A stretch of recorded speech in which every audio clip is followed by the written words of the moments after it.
Now back to the Wisconsin Vegetable Gardener Radio Show, which is presented to you by Power Planter Earth Augers, the official digging tool to find the right size for your digging project. Visit powerplanter.com. Now here are your hosts, Joey and Holly Baird.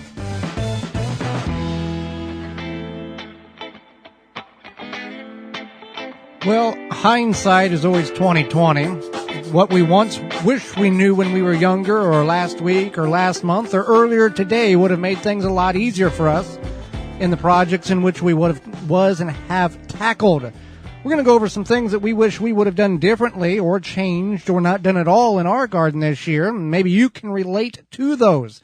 First will be not growing potatoes. We did grow potatoes. We wish we wouldn't have grown potatoes. And Holly, you can explain the reasons why we wish we didn't grow potatoes now, back 4, 5, 6 months ago. So I don't know what happens in our garden, but Best not to know. But we didn't grow them directly in soil not directly into the ground this year. We grew them in raised bed. It was a raised bed that fresh compost, and yeah, we just we did get potatoes. We got potatoes, but they were, small, kind of like new potato size, whatever. And we didn't get a lot. And it was just highly disappointing. Now, before you write in or email us or give us a call, we've done potatoes in every way, shape, and form, in the ground, a no-till, in compost, in fresh compost, in old soil. We've done it every way possible, and we still don't get the results. We get potatoes, but we just don't get the yield like many of you do that we see on social media, where you plant one potato and you get 4, 5, 6, 7 of them in return off that one plant. We plant one and we get 2 small ones. So right. The return's not there. Right. So we don't really know why, because my sister's garden is about, I would say, I don't know, 15 minutes. Well, not 15 minutes. I'm trying to think in measures of distance. Oh. Probably about 6 miles to the east. Maybe less. And she has similar soil, but she just gets huge potatoes. Right. So we don't know what's going on. So we're going to stop. Right. You can buy organic potatoes, or you can buy inorganic potatoes. You can get 10 pounds for like $3.47 at the big box store. I can put a tomato in that spot and get massive returns off that tomato versus 2 potatoes that takes the same equivalent amount of time. Well, let's talk about tomatoes. We wish we would have grew more tomatoes, as many of you who garden or farm, you never have enough land. You always want more. And we reduced our volume when we went to the raised beds. We went from, about 60, 80 tomatoes down to 30 in one raised bed, which they did fine. They did great. We just didn't have enough of them. Right. And that's one thing, is that we do wish we had more.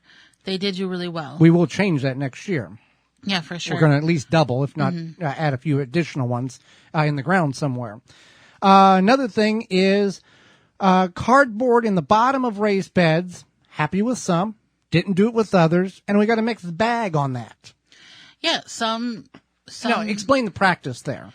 So the idea is that when you put your raised beds down, or when you build your raised beds, you put down a layer of cardboard to help kind of suppress the weeds, and then just have a layer there. And it's going to break down, but it'll help suppress the weeds. That first year to kind of really choke things out. Yeah. And the thistles and other things with that. And that's what we had the problem with. We've got 4 beds, 5 beds. I don't even remember. What do we got? We got 5 beds. 5. Yeah. 5. We put the cardboard down heavy in one bed, and the other 4 we did not. And the other 4 grew things much, much better than the one that we had put cardboard in. But the one that we had put cardboard in, we didn't have the thistles or the grass that we had to fight with. But the yield on those plants just wasn't that great. So it was kind of good and bad altogether. Right. Exactly that. I don't know. I think it just depends. And I think maybe that's just a personal decision. Some people do put weed cloth down, weed fabric. Right. Hardware cloth if they might have moles or voles. So there's a lot of options, but we chose not to for those other beds, and then we did for the one.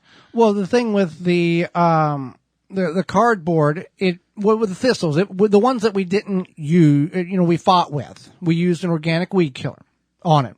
And we did studies and we found out that, and we did research that as the thistles continue to emerge, you can cut them back real deep and you just continue to stress them out to where they can't get at the sunlight to photosynthesize. You burn the tops off with the organic weed killer and eventually they stop coming back. And that's what happened. Right. We didn't have to fight that all through. And then as the foliage of the plants grew, it again suffocated and reduced the amount of light that was getting in there. So it worked fine.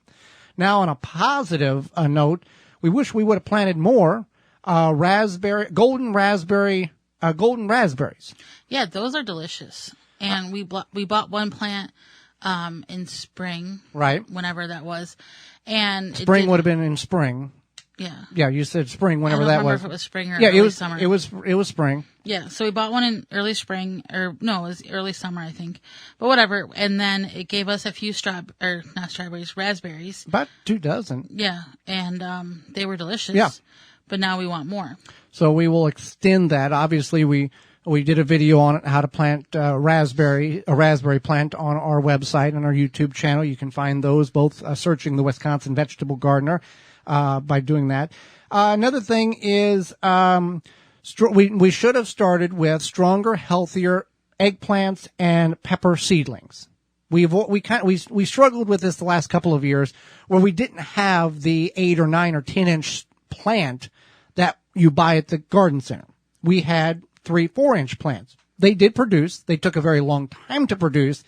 And with the eggplants, they were so small that the planting shock got most of them. So we did purchase one, and then we've harvested many eggplants off of those. Your sister, we planted those from seedlings, the very small ones, in that above raised bed, and they did very prolifically. They really kept up and did good. So it does work out. However, if you can get a very decent size plant start, you're far, far ahead of the game because you don't have to wait as long for them to get mature and put fruit on, and produce. So, that's another thing there. So those are just some of the, many things, and I'm sure you can make a list, in your garden, on your homestead, in your urban lot of things that you wish you would have done and wouldn't have done. But that's the whole point of this. We learn as we go and we know what not to do. That's the thing. We need to not do these things or do these things next year. Otherwise, if we keep repeating ourselves, what is that called? Insanity. Yeah. And we've got enough insanitation, I guess is the insanitation in the world right now that we don't need to add to it for, in our world. Lack of sanity. That would be a good term. For more information, please visit thewisconsinvegetablegardener.com.